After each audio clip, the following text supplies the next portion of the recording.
चंदनपुर में लोहे के सामान का अगर कोई जिक्र होता है तो सिर्फ एक ही नाम सामने आता है और वो है रवि लोहार। वो बहुत ही अच्छे से लोहे से चीज बनाता था, जैसे चाकू, तलवार, कील, कुल्हाड़। उसके जैसा कोई भी नहीं बना सकता था। उसकी बनाई गई तलवार का मुकाबला कोई नहीं कर सकता था।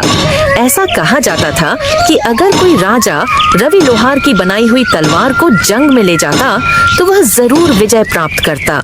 सीता, आज गांव के बाजार का दिन है। गांव के सारे लोग आज बाजार खरीदारी करने आएंगे, इसलिए मैं सारे सामानों को लेकर बाजार जा रहा हूँ। मुझे आज लगता है काफी मुनाफा होगा। तुम अपना और पिंकू का ध्यान रखना। पिंकू के बापू, घर में अब कुछ भी खाने का सामान नहीं है। अरे तुम चिंता मत करो सीता, मैं आज कुछ भी करके घर का सारा राशन ले आऊंगा। लेकिन कैसे?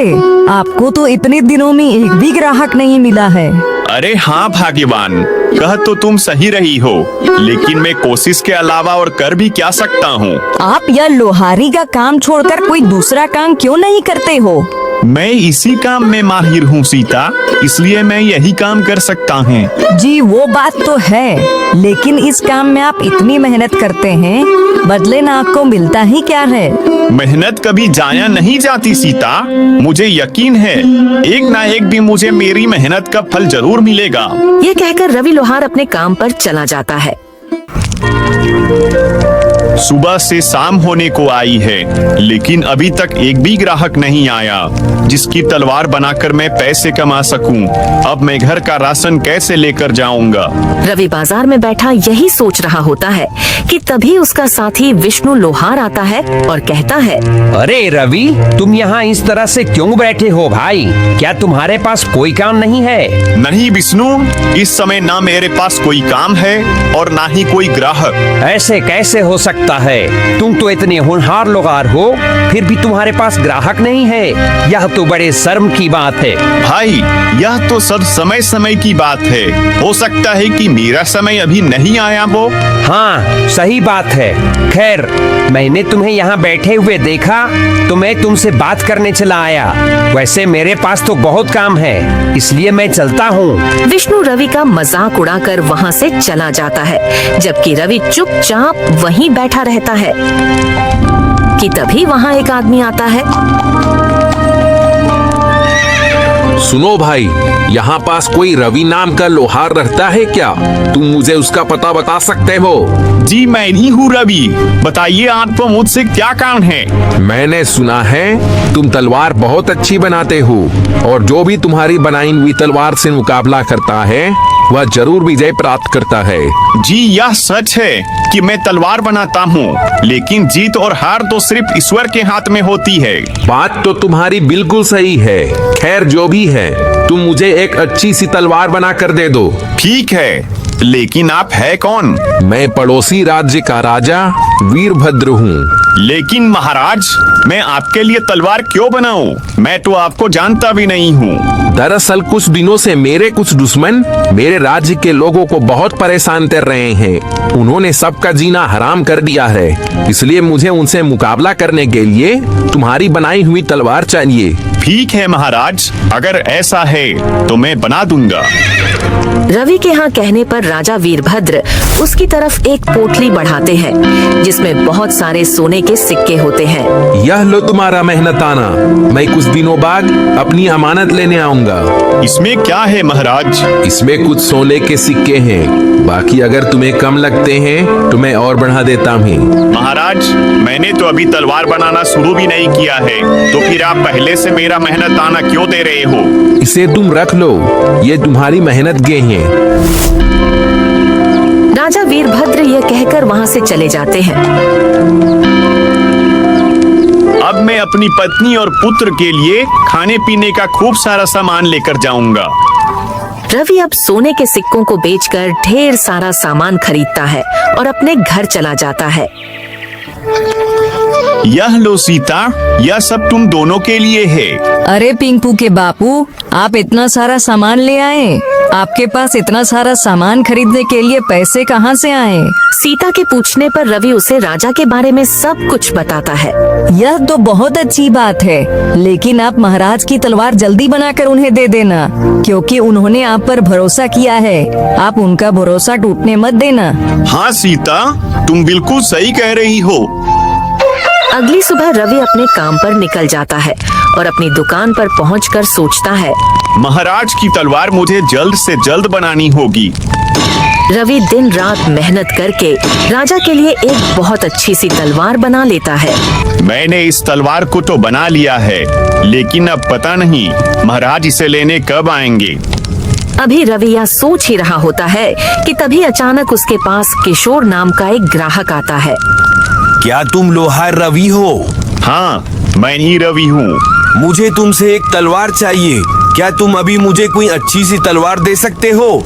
माफ करना भाई, इस समय मेरे पास एक भी तलवार मौजूद नहीं है और नई तलवार बनाने में मुझे समय लगेगा। अगर आप इंतजार कर सकते हैं तो कर लीजिए, मैं आपको कुछ समय में तलवार बनाकर दे दूंगा। अभी रवि ग्राहक से यह कह ही रहा होता है कि तभी ग्राहक की नजर उस तलवार पर पड़ती है जो रवि ने राजा के लिए बनाई थी। रवि, तुम्हारे पास यह तलवार मौजूद तो है, या तुम मुझे दे दो, बदले में तुम इसके दोगुने पैसे ले लेना। नहीं भाई, यह तलवार मैं आपको नहीं दे सकता, यह किसी की अमानत है।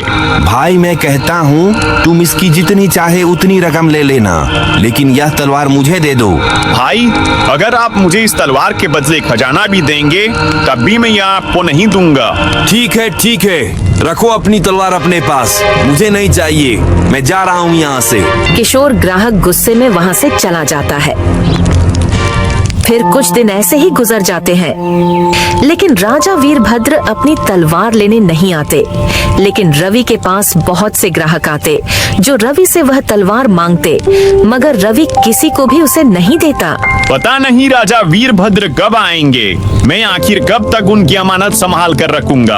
अभी रवि अपने मन में सोच ही रहा था कि तभी अचानक किशोर ग्राहक वहाँ फिर आता है। रवि भाई, इस तलवार को बनाए हुए तुम्हें कितना समय हो चुका है? इसका मालिक तो अब तक नहीं आया और मुझे नहीं लगता कि अब वो आएगा। लेकिन भाई, यह बात आप इतने यकीन से कैसे कह सकते हो? देखो रवि, अगर इस तलवार के मालिक को आना होता तो कब का आकर इसे ले जाता, लेकिन वह नहीं आया, इसलिए तुम इस तलवार को मुझे दे दो। कुछ भी हो जाए, मैं यह तलवार आपको नहीं दूंगा, आप यहाँ से जा सकते हैं। किशोर ग्राहक फिर से गुस्से में वहाँ से चला जाता है। मैंने बहुत कोशिश की सरदार, लेकिन मैं उससे वो तलवार हासिल नहीं कर सका। रवि के हाथों बनाई गई वो तलवार मेरे लिए बहुत जरूरी है, तभी मैं उससे पूरे राज्य में अपना खौफ पैदा करके अपना राज्य कायम कर सकूंगा। आखिर ऐसा क्या है सरदार उसके हाथ की बनाई हुई तलवार में? रवि के हाथों में एक अजीब तरह का जादू है। वह जिसके लिए भी तलवार बनाता है उसे विजय प्राप्त जरूर होती है। नई तलवार बनाने में उसे काफी समय लग जाएगा और मुझे तलवार की जरूरत जल्दी है, इसलिए वह तलवार मुझे किसी भी कीमत पर चाहिए। अब मैं क्या करूं सरदार? कैसे उस तलवार को उससे हासिल करूं? तुम रवि के आसपास ही रहो, उसका भरोसा जीतो और फिर मौका पाते ही उसे धोखा देकर तलवार ले आओ। किशोर ग्राहक भैरव की बात सुनकर एक बार फिर से रवि के पास आता है। रवि, मुझे माफ कर दो, मैं वाकई गलत था, यह किसी और की अमानत है, इसलिए अब तुम मेरे लिए दूसरी तलवार बना दो। ठीक है, मगर इसके लिए मुझे थोड़ा समय लगेगा। ठीक है, मैं इंतजार कर लूंगा। किशोर ग्राहक के कहने पर रवि दूसरी तलवार बनाने के लिए तैयारी शुरू कर देता है। अच्छा है, यह बेवकूफ अपने काम में लगा हुआ है, मैं जल्दी से यह तलवार लेकर अपने मालिक को दे देता हूँ। फिर किशोर रवि को धोखा देकर चुपके से राजा की तलवार लेकर भाग जाता है और कुछ देर में रवि तलवार का नक्शा बनाकर कहता है, भाई यह देखो, तुम्हारी तलवार का नक्शा तैयार हो गया है। अरे अरे वह आदमी कहाँ गया? कहाँ गया वह आदमी? अभी तो यहीं था। रवि किशोर को अपनी दुकान के आसपास तलाश करता है, लेकिन वह उसे कहीं नहीं मिलता। फिर वह अपनी दुकान पर वापस आता है। तभी उसकी नजर राजा की तलवार की जगह पर पड़ती है। हे भगवान, इसका मतलब वह ग्राहक नहीं, चोर था। मुझे धोखा देकर भाग गया। हे भगवान, अब मैं क्या करूं? क्या जवाब दूंगा राजा वीरभद्र को? मुझसे इतनी बड़ी गलती कैसे हो गई? इधर किशोर ग्राहक तलवार लेकर जंगल में भैरव के पास पहुंचता है। यह लीजिए सरदार, आपकी तलवार। अब मुझे राजा वीरभद्र से जीतने से कोई नहीं रोक सकता, कोई नहीं। अब मैं क्या करूं ऊपर वाले? उस चोर ने मुझे धोखा देकर महाराज की तलवार चोरी कर ली। अब मैं महाराज को क्या जवाब दूंगा? रवि यह सोच ही रहा होता है कि तभी पानी से कृष्ण गोपाल निकलते हैं। क्या हुआ रवि, तुम इतने दुखी क्यों हो? कृष्ण गोपाल के पूछने पर रवि उन्हें सारी बात बताता है। रवि, उस चोर ने तुम्हारे साथ धोखा किया है। इसमें तुम्हारी कोई गलती नहीं है। तुम एक काम करो, तुमने जिस तलवार का आज नक्शा तैयार किया है, अब जल्दी से उसे बनाकर राजा वीरभद्र को दे दो। लेकिन कृष्ण गोपाल, वो तलवार तो आम तलवार जैसी है, जबकि मैंने महाराज के लिए एक अलग तरह की तलवार बनाई थी। क्या हुआ कृष्ण गोपाल, आप हंस क्यों रहे हो? मैं इसलिए हंस रहा हूँ क्योंकि जो तलवार पहले बनाई थी वो राजा वीरभद्र के लिए थी ही नहीं। क्या मतलब कृष्ण गोपाल? जब तुम छोटे थे और यहाँ खेलने आते थे, तब मैंने तुम्हें वरदान दिया था कि जब तुम तलवार बनाने से पहले मुझे याद करोगे तो तुम्हारी तलवार में ताकत भर जाएगी। क्या सच में? मुझे तो ये पता ही नहीं था।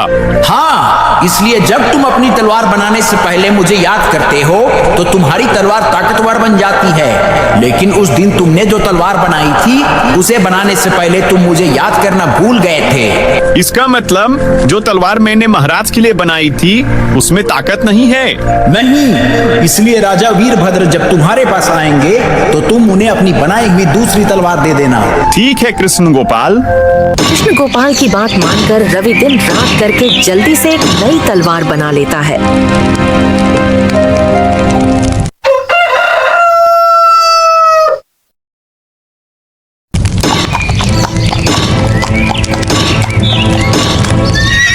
रवि, क्या मेरी तलवार बन गई है? जी महाराज, यह लीजिए आपकी तलवार। तुम्हारा बहुत बहुत धन्यवाद रवि। इसमें धन्यवाद की कोई बात नहीं है महाराज। दूसरों के लिए तलवार बनाना तो मेरा काम है। महाराज, अगर मैं भी आपके साथ आपके दुश्मन के मुकाबले को देखने चलूं, तो क्या आप मुझे ले चलेंगे? हाँ हाँ, क्यों नहीं। कल के मुकाबले में तुम भी मेरे साथ चलना। अगले दिन राजा वीरभद्र रवि को भी अपने साथ मुकाबले में ले जाते हैं। फिर एक मैदान में राजा वीरभद्र और उनके दुश्मन भैरव की जंग शुरू हो जाती है। आज मैं तुझे मारकर तेरा राज्य अपना बना लूंगा। तुम इस नापाक मकसद में कभी कामयाब नहीं हो पाओगे। इतना कहकर राजा वीरभद्र गुस्से से उस पर वार करते हैं, जिससे उसकी तलवार 2 टुकड़ों में बट जाती है। अरे, ये कैसे हो सकता है? यह तो जादुई तलवार थी, यह टूट कैसे गई? तूने रवि से धोखे से यह तलवार हासिल की थी, इसलिए देख, तेरा यही अंजाम होगा। इतना कहकर राजा वीरभद्र उस भैरव को मार देते हैं और मुकाबला वहीं खत्म हो जाता है। महाराज, आपको कैसे पता चला कि दुश्मन भैरव ने मुझसे धोखे से तलवार हासिल की थी?